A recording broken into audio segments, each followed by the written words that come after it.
আজকে আমার নিবেদন কবি শঙ্খ ঘোষের লেখা কবিতা আয় আরো বেঁধে বেঁধে থাকি। আমাদের ডান পাশে ধস, বাঁয়ে গিরিখাত, আমাদের মাথায় বোমারু, পায়ে পায়ে হিমানির বান। আমাদের পথ নেই কোনো, আমাদের ঘর গেছে উড়ে। আমাদের শিশুদের সব ছড়ানো রয়েছে কাছে দূরে। আমরাও তবে এ মুহূর্তে মরে যাব নাকি?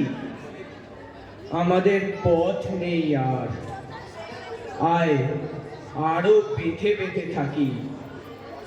আমাদের ইতিহাস নেই, অথবা এমনই ইতিহাস আমাদের চোখ মুখ ঢাকা। আমরা ভিখারি 12 মাস। পৃথিবী হয়তো বেঁচে আছে, পৃথিবী হয়তো গেছে মরে। আমাদের কথা কে বা জানে? আমরা ফিরেছি দৌড়ে দৌড়ে। কিছুই কোথাও যদি নেই, তবু তো কজন আছি বাকি। আয় আরো হাতে হাত রেখে, আয় আরো বেঁধে বেঁধে থাকি। নমস্কার।